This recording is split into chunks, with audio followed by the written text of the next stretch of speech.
Hey everybody, welcome to Alaskan Reactions, here today with Jeremy. I'm sure you saw the thumbnail. We're doing some Sabaton. So I don't have a Sabaton sweatshirt, but I have a Sabotage sweatshirt from Black Sabbath, so it's close, right? I've got a lot of it. This is Sabotage, they're Sabaton, but you know, it's close. As close as I could get. Alright, so let's do it. Long video, so we're just going to jump right into it. 8 minutes, 46 seconds. I've heard that this is incredible. It's the animated story video. It was recommended. This is the one I should watch. As always, everything Sabaton does is usually amazing, so I expect no different with this one. Let's check it out right here on Alaskan Reactions. It's December the 20th, 1943, and in the freezing air high above Germany, Second Lieutenant Charles Charlie Brown is at the controls of his B-17F, ye old pub. At 11:30, approaching the target of the Focke-Wulf plant near Bremen, the pub is rocked as 4 explosions go off right in front of the B-17. A cry comes across the intercom. "We're hit!" In the plexiglass nose, a huge hole had been made and icy cold wind was being blown inside, making freezing conditions for the crew. Engine 2 had been hit, and co-pilot Spencer Pinky Luke let out an expletive as he noticed a huge hole in the right wing. Releasing their bombs over the factory, the crew turned to the north, planning to head over the coast and turn west for home. With one engine out and engine 4 now faulty, the pub started to fall back from the formation with another damaged plane. Sam Blackie Blackford in the ball turret watched as it disappeared into a cloud bank. There was an orange flash in the cloud. "Bandits!" Eggy shouted as 5 BF-109s streaked from the cloud bank. Then another cry, "Bandits!" as 8 FW-190s were spotted in formation ahead of the pub. Sergeant Bertram Frenchy Coulomb in the turret shot the 190 out of the sky. The navigator, Al Doc Sadek, took out the second. Pinky reported that engine 3 had been hit. That left just one engine at full power. The BF-109s attacked the pub from behind, swarming all over, but due to the cold wind running through the pub, most of the guns were frozen. In a turn now, the pub was repeatedly hit, taking extreme damage and killing the tail gunner. A shell penetrated and exploded near the waist gunners, injuring the crew and creating a huge hole. The oxygen supply was taken out and the pub spun towards the ground. With the crew unconscious due to lack of oxygen, the B-17 fell for 4 miles. Charlie started to come around and grabbed the controls, pulling back as the plane continued to fall. 5,000 feet, 4,000 feet, 3,000 feet. Just moments from hitting the earth, the plane pulled up, almost scraping the trees as it did.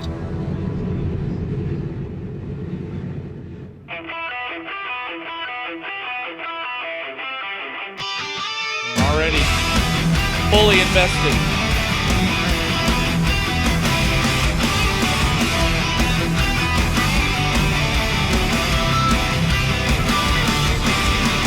From down below, one enemy spotted.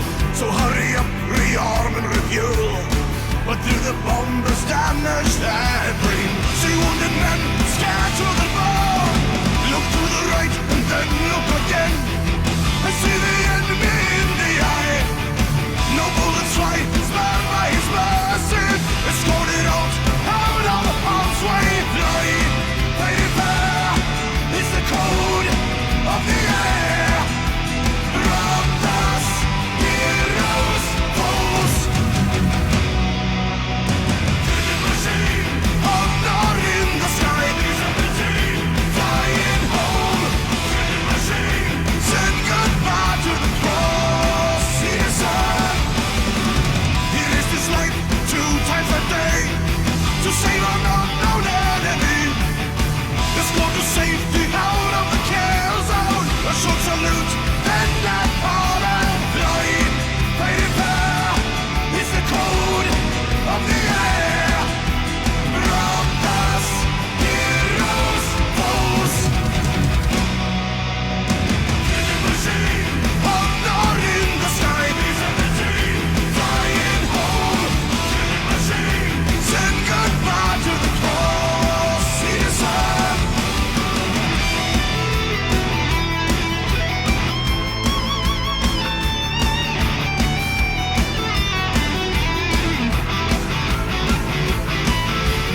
The story was kept secret until 1986, when Brown started the search for the German pilot who had shown mercy on that December day all those years ago.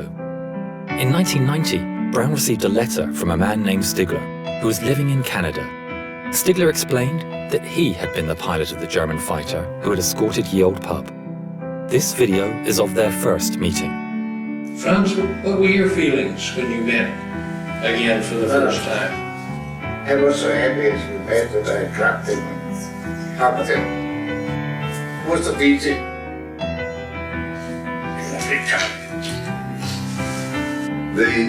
The fact that he risked his life early in many ways, and I wrote him in a letter, I said, if you made a habit of feeling sorry for bomber crews flying up alongside them, I am sure that you were shot down many times.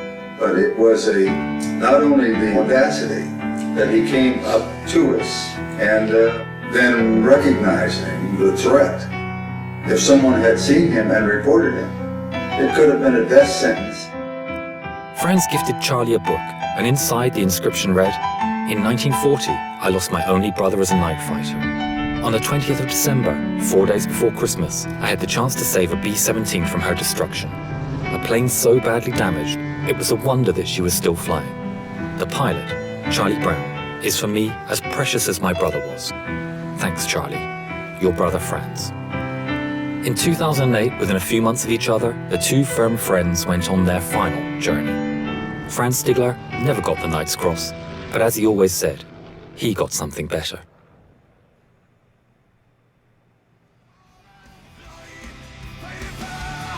It's the code of the air. Robbers, heroes, foes. Killing machine. Mark, go listen. In the sky, B-17, flying home. Killing machine. Send goodbye to the cross. See the sun. Hi, my name is Jovita Ten Stiegler. I would like to thank Sabaton and your song, No Bullets Fly. Because of this, the story of my father will live on. See you on your next concert tour. Safe journey, gentlemen, and again, thank you.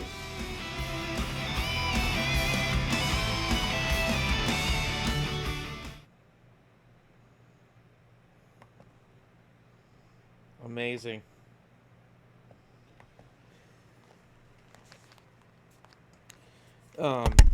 Whoop, as I hit the microphone. Sorry about that. I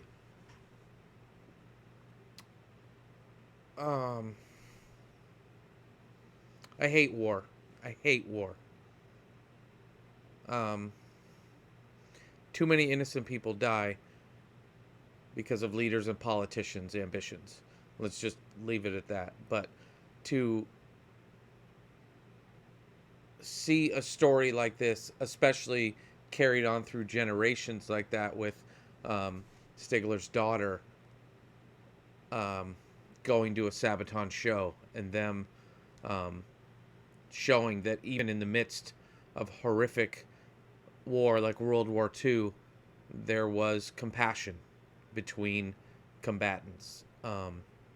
It was very, very cool to see. I had heard that story before, seen a little bit stuff about it on the History Channel or something before, but just to see it in this song form, Sabaton just does such a great job with these, whether it's the animated videos, their actual videos, their live performances. They're just amazing. And this was, again, was just something so great to see. I'll leave it at that. It was great to see, especially the two pilots reuniting, 40 years after the war. Anyway, remember, kindness is free. Thanks so much for stopping by. When you're out and about today, make sure you live it up some. See ya.